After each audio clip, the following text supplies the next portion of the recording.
Former Minister Carlos P. Romulo once said in his book titled Mother America, A Living Story of Democracy, page 59. It states, and I quote, "The fact remains that the Igorots is not Filipino and we are not related." Ang sabi po ni Carlos P. Romulo, na lolo ng ating kasama at kaibigan na Congressman Roman Romulo, na mga Igorot ay hindi Pilipino, and for that matter, pati na rin yung ibang katutubo na hindi nasakop ng Kastila, they are the only ones who were able to preserve our culture, tradition, and religion.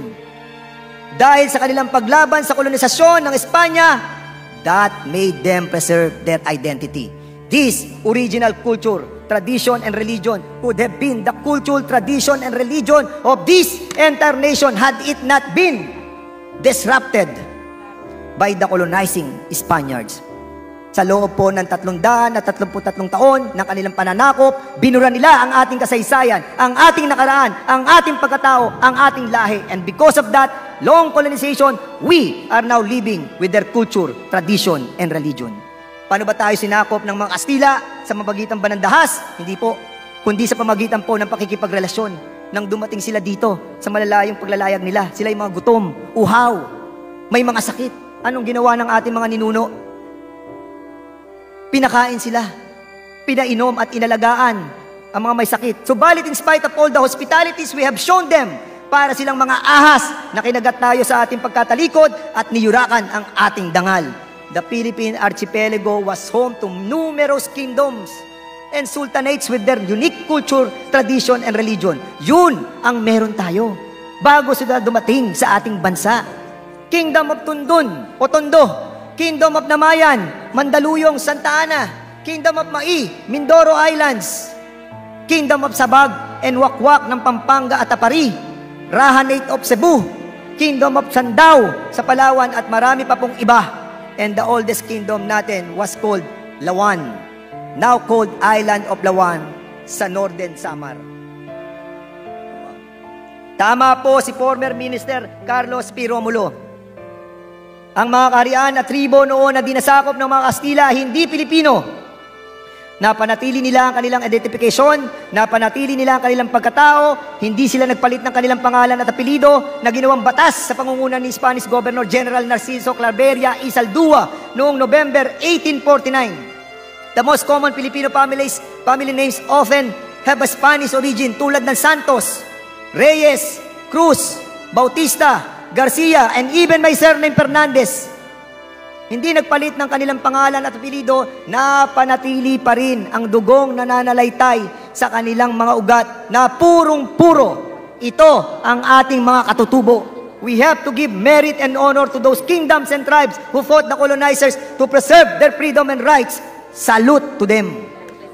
Now, kung ang pangalang Pilipinas ay may bahid ng pananakop at diskriminasyon, at ang Maharlika ay kapulungan ng mga tao sa isang balangay o tribo, sa ating bansa bago dumating ang mga Kastila, meron pa kayang higit na karapat-dapat na pangalan para sa ating bansa? Ayon sa numero 98, Colección General de Documentos Relativos a las Filipinas Existentes en Archivo de Indias de Sevilla, publicada por la Compañía General de Tobacos de Filipinas, Tomo de 3, Barcelona, 1920. Sa English po, ito ang sinasabi. Ay libro na tinatawag nilang General Collection of Documents relating to the Philippine Islands. Lahat po ng dokumento na may kinalaman sa Pilipinas ay dito matatagpuan sa librong ito na magsasabi how to locate ang ating bansa. Ito po ay sulat ng eskriba o tagasulat ni Magellan sa kanilang ekspedisyon na si Antonio Pigafetta. History tells us that Pigafetta has the merit to have recorded in his chronicles major events in the Philippine history. And according to him, the navigational guide nung sila po'y nagsimulang maglayag started from the Cape of Good Hope in Africa to India, to Burma, Sumatra, Moluccas, Borneo, Sulu, to China. Then, finally, sa tapat daw ng China ay pulupulong mga isla. Tayo lang naman po ang 7,000 isla sa tapat ng China. Muchos de oros, mayaman sa ginto. Ang according to Pigafetta, ang pangalan ng mga islang ito, Opir. To confirm this, sumulat po tayo kay Chief Antonio Sanchez de Mora of Departamento de Referencias, Archivo General de Indias, Madrid, upang makuha po ng kopya ng mga dokumentong ito. Upang malaman natin kung ang Ophir ay isang lugar. Coincidentally, in 1946, sa Tel Kasile, Israel, may nakuwang 2 small ostrakon or pottery or banga or paso, fragments with writing on them dating back to 8th century.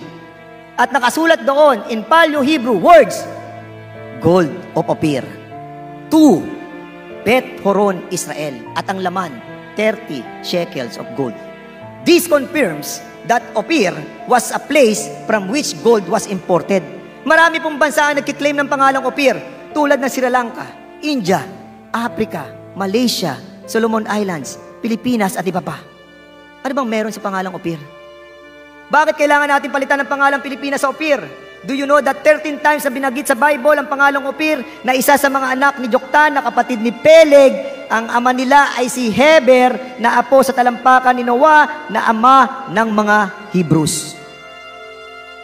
Ang Ophir ay pangalang idinuduktong sa lahing Hebreo. Kung Ophir nga ang Pilipinas ayon kay Pigapetta, at si Ophir ay tao na apo ni Heber na ama ng mga Hebreo, ang ibig bang sabihin ay may dugong Hebreo tayong mga Pilipino? Magandang katanungan, di po ba? Ang Mount Pinatubo, Mount Arayat, Mount Kabuyaw, Mount Banahaw, Mayon Volcano, Taal Volcano, Kabalyan Volcano, at mga salitang Sagada, Ipugao, Igorot, Eskaya Tribe, at marami pa pong iba. Search nyo lang sa Google. Lahat po yan. Hebrew words. Mga lugar na naging saksi sa kasaysayan ng mga unang tao dito. And even Father Chirino, a Jesuit historian, said that the Tagalog language has the mystery and obscurities of the Hebrew language. May pagkakahawig daw ang Tagalog na baybayin at ang Hebrew language. Ask nyo ang mga taga-Eskaya tribe sa Bohol, ano lengguwahe nila at saan nanggaling ang lahi nila. Now, pagkakataon lang ba yun na sinabi ni Antonio Pigapetta sa harap ng China ay pulo-pulo ng isla na mucho de oros, mayaman sa ginto? The Philippines has the second largest gold deposit in the world after Africa. Maraming magsasabi, mag-move on na tayo, mag-move forward na tayo. Mas maraming problema ang bansa na dapat nating i-prioridad. Ayos na yan, Pilipinas na lang, di naman natin makakain yan.